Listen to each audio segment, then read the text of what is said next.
एक मिनट। ओम नमो नारायण।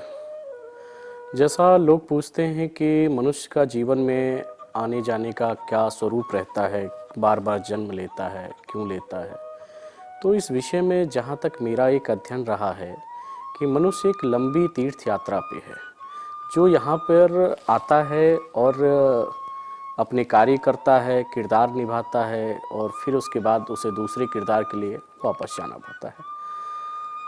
यहाँ कोई भी नया नहीं है, हम सभी यहाँ बहुत पुराने तीर्थयात्री हैं।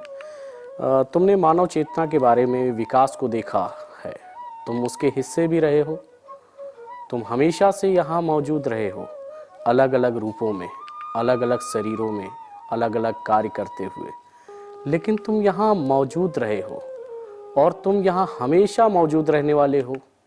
अस्तित्व से चले जाने का कोई मार्ग नहीं है, अस्तित्व से कुछ भी समाप्त नहीं किया जा सकता है और ना ही अस्तित्व में कुछ जोड़ा जा सकता है। अस्तित्व हमेशा से ठीक ऐसा ही रहा है। यह अंतर्दृष्टि तुम्हें ले जाती है एक समय तक, समय के काल तक। दुखों के पार होना है तो कालातीत होना जाना चाहिए। आनंद के जगत में प्रवेश करना, तुम पुरातन हो, कलातीन हो, अनंत हो, इसलिए छोटी छोटी बातों के लिए डरने की कोई ज़रूरत नहीं है। सांसारिक बातों की नाहक चिंता लेने की कोई ज़रूरत नहीं है। इस शरीर का आवागमन हमेशा बना रहा है और हम किसी न किसी रूप में आते रहे हैं इस पृथ्वी पे। जैसा भगवान कृष्ण ने कहा है कि हमारी आत्मा अजर और अमर है, वो कभी नष्ट नहीं होती है। तो जो आत्मा नष्ट नहीं होती है, जिसे कभी नष्ट किया नहीं जा सकता है, जो कभी संसार से जाने वाली नहीं है, तो उस विषय पे हम ये मान लें कि दुखों का बोझ है हम पे, हमें समस्याएं हैं, परेशानियां हैं, तो हम नाहक उस चीज़ की चिंता करते हैं, क्योंकि हर जन्म में हमें कहीं ना कहीं अपने कर्मों का भोग करना पड़ता है और उसके आधार पे हमारा जीवन चलता है।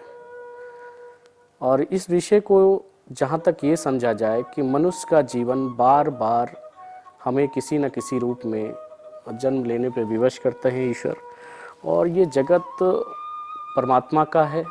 इस जगत में हम सिर्फ एक यात्री हैं जो अपने कार्यों के लिए आते हैं और कार्य पूर्ण होने के बाद इस शरीर का त्याग कर देते हैं और उस परमात्मा के लोक में फिर जाते हैं और पुनः वो परमात्मा हमें किसी न किसी रूप में इस धरा पे फिर भेज देता है। तो दुखों का कारण मनुष्य स्वयं बना के अपने भीतर बैठा हुआ है। जब हम अहंकारी हो जाते हैं, विकार से युक्त हो जाते हैं, तो हमें बहुत सारी भावनाएं आ जाती हैं कि मेरी वजह से ही सब कुछ संसार चल रहा है। हमारी वजह से कोई भी संसार का संचालन नहीं है। संसार का संचालन परमात्मा करता है। हम एक किरदार निभाते हैं, एक यात्री के तरीके से आते हैं, अपना कार्य करते हैं जो परमात्मा ने निहित किया है हमारे जीवन के लिए उस स्वरूप में, और उसके बाद पुनः उसी परमात्मा के पास हम चले जाते हैं। और इसी के साथ हम आपके प्रश्न का जो हमारा अनुभव रहा है, मैंने अपने विचारों से उस अनुभव का आपको विषय पे बात रखी, बताया मैंने। और मेरा मानना है कि अगर मनुष्य को सुखी रहना है तो वो सुख के विषय में सोचना शुरू कर दे। जब आप सुख के विषय में सोचते हैं तो ये प्राकृतिक, ये नेचर और परमात्मा हमारा सुख से जितनी भी चीज़ें रिलेटेड हैं वो हमारे पास क्रिएट कर देती है। और जब हम ये सोचते हैं कि हम दुखी हैं, हम परेशान हैं और प्रतिदिन हम इस विषय पे चर्चा करते हैं, तो परमात्मा भी हमारे आसपास उसी प्रकार का माहौल प्रकट करता है और हम जीवन भर दुखी रहते हैं।